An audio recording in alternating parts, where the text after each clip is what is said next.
Turn with me. I've got such a simple little message today. I've been reading the parables, and I've been reading them in terms of what did I not know? What caught me by surprise? What new thought did I have? I've heard the parables all my life. I don't really want to come in here another sermon on the same old stuff I've heard 30 times. If you're going to do that, just give me a DVD and I'll go home and watch it, sleep a little later on Sunday. But I've been reading, I'm looking for what's different here. So I want to read from Matthew 25, a parable that, again, I've heard all my life. But 2 or 3 things I've learned that are a little different in the last few days, all right? So I'm going to start in verse 14. Jesus said, "The kingdom of heaven is like a man going to a far country, and he called together his servants, and he gave them his goods. To one he gave 5 talents, and to another he gave 2 talents, and to another he gave 1 talent, to every man according to his ability, and then he went on his journey. And he that received the 5 talents went and traded with the same, and made 5 more talents. And he that got 2 talents gained 2 more. But he that got 1 talent dug in the dirt, and hid the Lord's money. After a long time, the Lord of those servants came back, and he began to account with them. And he that received 5 talents came and brought the other 5 and said, Lord, you gave me 5 talents, and I've gained 5 more. And the Lord said, Well done, thou good and faithful servant. You've been faithful over a few things. I'll make you ruler over many things. Enter into the joy of the Lord. And he that received 2 talents came and said, Lord, you gave me 2 talents, and I've gained 2 more besides those. And the Lord said, Well done, good and faithful servant. You've been faithful over a few things. I'll make you ruler over many things. You enter into the joy of the Lord. And the one who got 1 talent came and said, Lord, I knew that you're a hard man, and you reap where you did not sow, and you gather where you did not spread straw. And I was afraid. I went and hid the talent in the earth. And so here is the talent that belonged to you. And the Lord answered and said, You wicked and slothful, that's kind of like lazy, wasteful servant. You knew that I reap where I sowed not, and gather where I have not strawed. So then you should have put my money to the exchangers, and when I came back, I would have got my money back with interest. So take this talent from him and give it to the one that has 10. For to every one that has shall be given, and he shall have abundance. But from the one that has not shall be taken away even that what he has. And cast this worthless servant into outer darkness, where there's weeping and gnashing of teeth." There's obviously a lot in there to say, and obviously I don't want to try to say it all. I'm going to assume that some certain part of that is obvious. That you kind of read it and you understand that God gives us talents, and the question is, what are we going to do with those? How are you going to respond with that? It intrigues me that the guy who got 5 and 2 and even the 1, they didn't get into any kind of comparison. I have to admit that's always been a little bit of a problem for me. There are things that I want to do in church that I can't do. I'd love to sing in the choir. I'd love to be the soloist in the choir. Well, there may come a day I sing in the choir, but it ain't going to be as a soloist. It's just not a talent God gave me.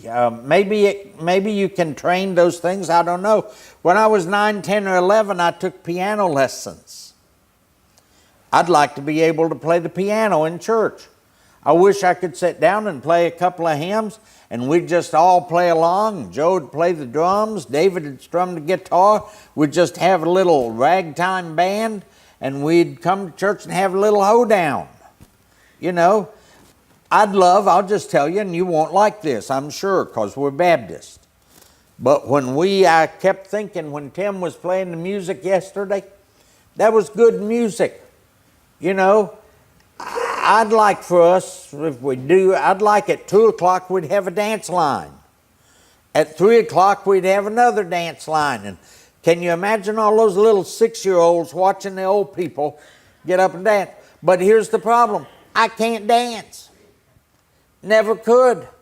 We could have all the dance lines we have. I couldn't dance. Somebody came to me yesterday and said, when we expand Trunk or Treat, are we going to, when it's all over, have open bar at Trip and Susan's? So I don't think so. There are things I'd like to do in church, and I get jealous of people who can do it. You know, one of the things now, I got to tell you, Mike Speck just blesses my heart. Everything about Mike. And I laugh and I cry and, you know, I get them all mixed up. I'm crying and I'm laughing and I'd love to do what Mike Speck does. I'd love to be able to get up and lead a crowd just to see God and worship God, but I can't. And I like that these folks didn't grumble about what gift they didn't get. You know, they just took their talent and went out and did with it what they were going to do. That's who we're really called to be. Take the talent God gives you. Take what God has equipped you to do and be excited and go do it. You know, I may have this all wrong theologically. I don't know. I believe that Jesus Christ saved me from my sins. But I also believe that He saved me in this life. That being a child of God ought to matter from today until the day I go under the grass and George mows over me. You know, you may have seen every now and then George will have a big old cigar in his mouth when he's out there mowing. He'll have his headphones on, big old cigar about that long. He'll be out there just mowing. And all I can imagine is when I'm out there, George's going to stop on my grave and flip those ashes off every time. You know what? We might mix them in with Connie's ashes, George, because she told me yesterday she wants to be cremated and put on the mantle. Well, I'll cremate her, but she ain't living on the mantle. I don't know where she'll be, but it ain't going to be on. Then she said she was going to make it into a necklace that I could wear with her ashes in the necklace. Yeah, you just get cremated with any dream you need to have when you're laying there burning.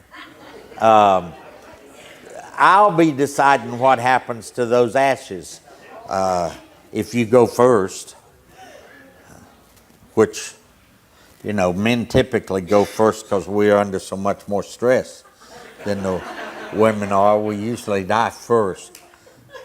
But, you know, I love that they got excited about what they were doing. You know, folks, I believe when you really get the love of God down in your heart, there's an excitement about serving God. You love coming out and doing things. You love coming out Friday night and doing fireworks. You love coming out and making hot dogs and s'mores, and you love being with God's people, and there is an excitement about life, and God saves you not just from your sin, but God saves you from your mundane, run-of-the-mill, every day is the same. I read a quote I want to read to you I really like. It said, normal life is getting dressed in clothes that you buy for work, and you drive through bad traffic in a car that you're still paying for in order to get to the job that you need to pay for the clothes in the car and for the house that you leave vacant all day so you can afford to live in it. Well, that's about That's about how people's lives are lived. And God comes along to bring us a new sense of excitement. You find your gift and you learn to use it. I don't know if you remember what it was like when when you had kids and they would discover their toes. You know, it was like, wow, they found a new part. Or when they were little and it was the first time rain hit them in the face. And you watch that excitement as they grew. And even as they grow older, you watch as they learn, as they discover what God's given them to do. There's an excitement in my life about finding what God's given us to do and getting to go do it. You know, getting to serve the Lord the way He means for us to serve. But now make no mistake, in this passage, there is a judgment day. There is a day that the Lord comes back. It's a day of accounting. I'm interested that Jesus gave them different amounts. You know, I'm convinced, and we talked in Sunday school this morning, God doesn't ask us to do things we're not equipped to do. You know, God doesn't ask me to be the song leader. God doesn't ask me to sing the solo. I'm not equipped to do that. God doesn't ask that the church tackle something it just can't tackle. If God asks us to do it, He'll equip us to do it. And I like that everybody got to go out and do their own thing with their own talent. Holy cow. If we could just get people who don't have certain talents to leave the people alone who do have them. You know, I don't know how to sing.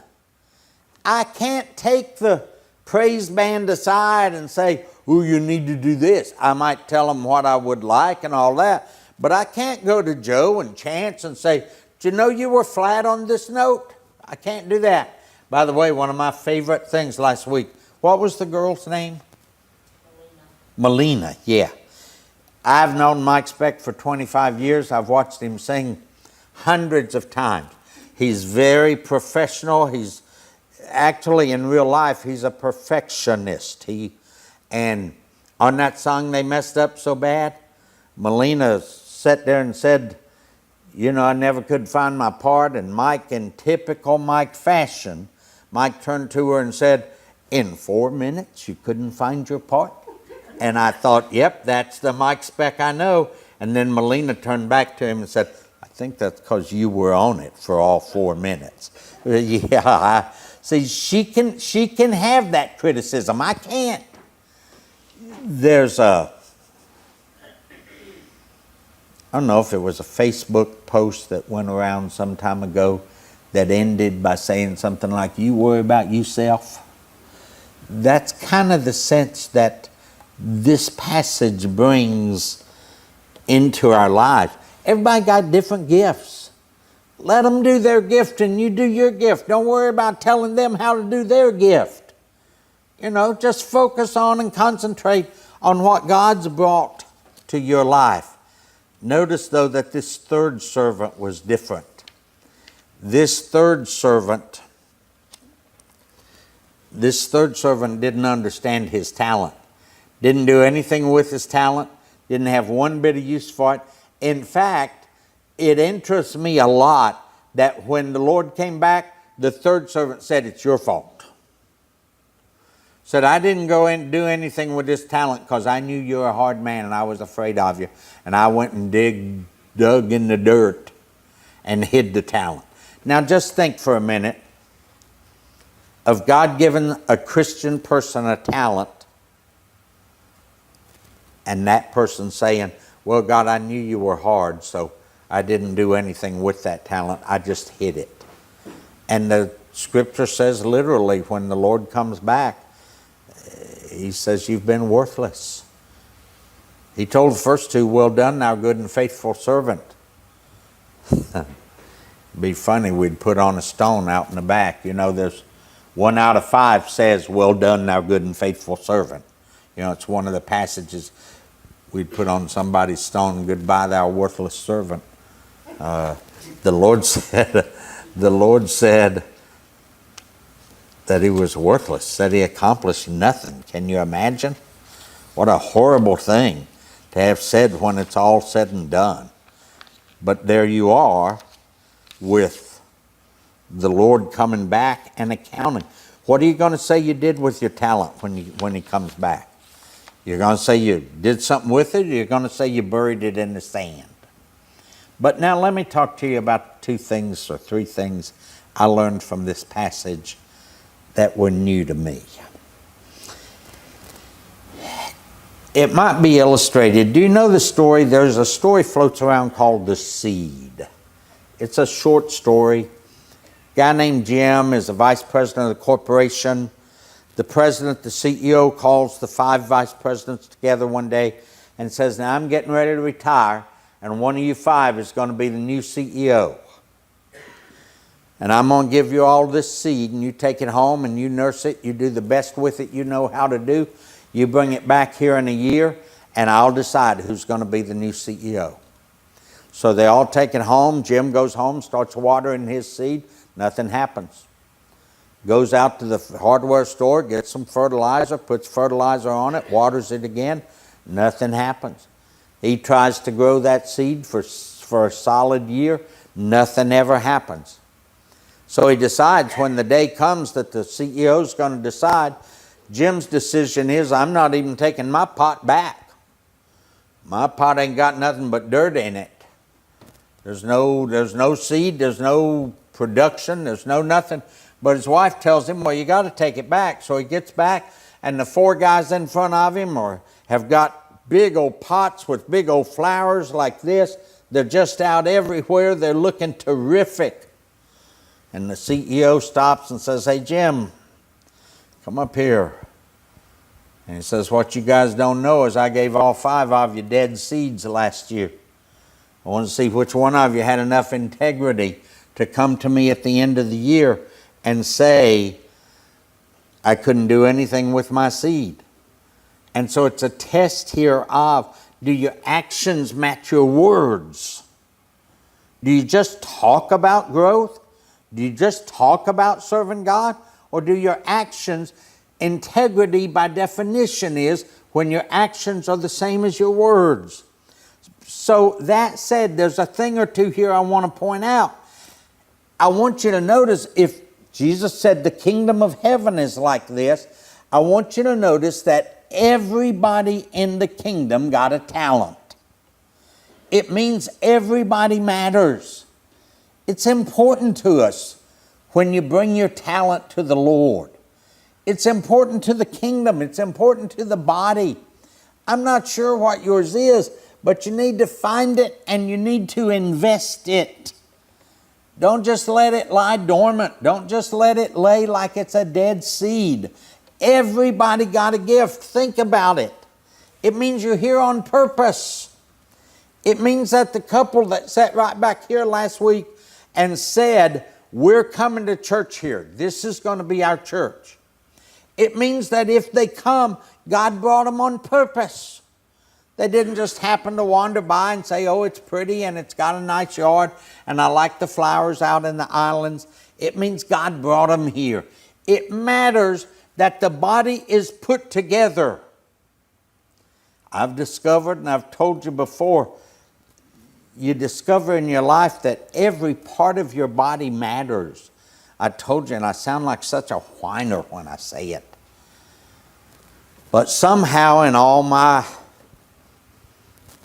nerve disruption, my right big toe has become the center of my pain. Drives me nuts. Hurts just about all the time. Your right big toe, is that really your biggest complaint?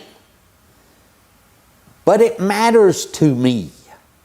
I know it's just, only about that long.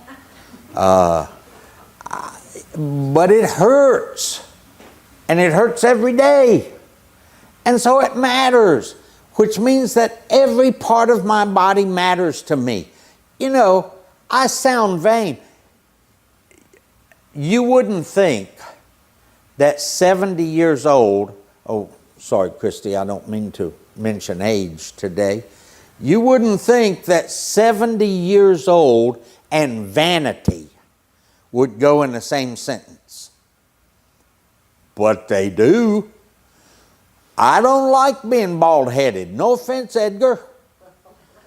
I don't like being bald. I wish I had my hair back. I even wish I had my fake hair back. You know, I don't like that. Everything about my body matters to me. You know, maybe you don't, but you know there comes a time when you get those big old brown spots. I don't like that. Makes me look old. I didn't like the day they told me I needed bifocals. Bifocals are for old people.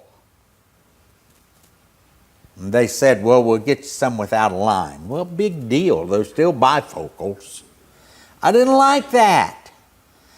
The point is just that everything about my body matters to me, and you are described as the body of Christ. What would make you think you don't matter to Christ? You know, what a horrible thing to go through life thinking you don't matter. If you don't matter to anybody else, I know you matter to Christ, and I know you matter to His body, and that means that in some sense you matter to me. Somehow, the church is put together like a body. But then I have to tell you a second thing real quickly that struck me this week, or this last week, yeah, pretty much, is that a talent is really money. We spiritualize it and we make it sound like it's our gifts and abilities and all that, but it really, in this passage, it is money. It is Jesus saying, have you managed to get a generous spirit as part of your life? I'll tell you what, folks. For me, Connie will tell you, we've talked about it for 30 years probably. It's not a new thing. For me, the worst sign of a church is when it doesn't have a generous spirit. When it just doesn't catch on that you've been given so that you can give. You've been, you know, folks, I'll be honest with you. I'm not going to tithe to a church that puts it in the bank. You put it in, now I understand you got to have a little bit in the bank. I get that. But, I mean, look at the size of this church. Who knows how much we have in the bank total? Kelly probably. Would you be surprised to know that it's in the neighborhood of $250,000? That's pitiful.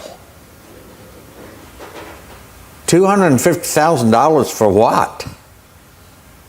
We're worried about a flood? We'll replace the whole thing for $250,000. I told Tyler when I left him here by himself last week, don't burn the building down. Chance told him if he did, start on this side.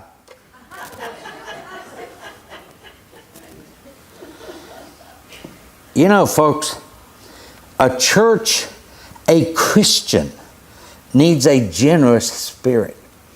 I had a great friend several years ago, again, Connie will tell you, a great friend who was an orthodontist, made a ton of money.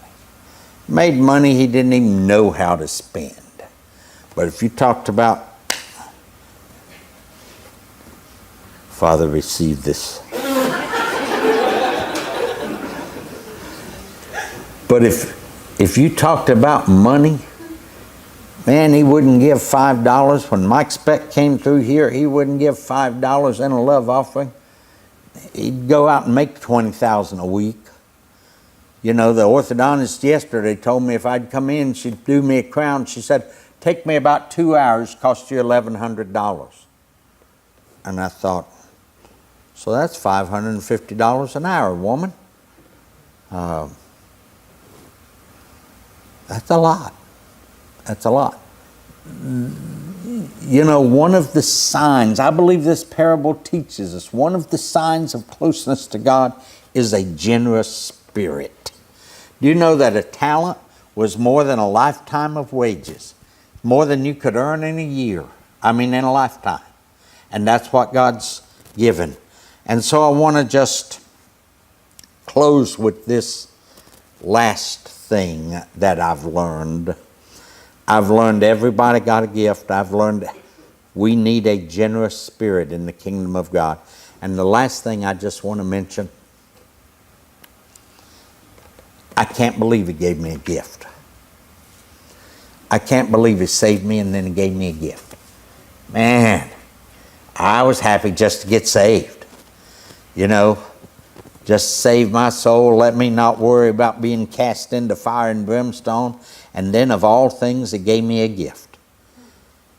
He gave me some kind of, I don't know how you define it. Man, this is a great, big, lavish God I serve. I'm not qualified to have a gift, are you? You know, and He gave us this gift and He said, go use it. I read a definition this week that a gift is whatever the Lord gives you today that He'll ask you about later. So when He shows up and He says, what'd you do with that? Fill in the blank. You're going to have to say nothing? Or are you going to be able to say, well, Lord, here's what I've done. So I want to close. I just want to emphasize for me, you know, I've heard that thing of doing what you do with your gifts all my life. But I'm intrigued this week to learn everybody got a gift. You know, do what God gifts you to do. Do what God equips you to do. And I've learned that God expects us to have a generous spirit. Man, I know some of you got no money. I'm not preaching on money. I'm preaching on spirit. You got no money? I understand you put $1 in the offering plate. I get that. I understand that completely. What I don't understand is people who begrudge the dollar. People who argue and can't get straight in their mind. Man, my spirit wants to give more than I do. My spirit, my attitude, my heart, I don't want to be greedy. You know, in the business I run, I don't want to be that person who fights with people over $3. They come in to get 12 shirts and you tell them $6.25 and they say, can I get it for $6? And you say, do I look like a flea market? You know, I don't want to be that person who argues over 25 cents a shirt 12 times. I want to be a generous spirit person. And I want to be that person who invests what God gives me to do and goes out there and does something with it. So we're going to sing. I just call you to review in your life the gift God has given you. What's God ask of you? He doesn't ask you to do stuff He didn't equip you to do. What's He expect from you? What is your gift? What is your attitude? What is your spirit? Is it generous? I mean, after all, the parable is directly about money. And then, what are you going to do with it? What's your response going to be? I love learning, spotting, realizing new things from the kingdom. Let's sing, You Come If the Lord Leads.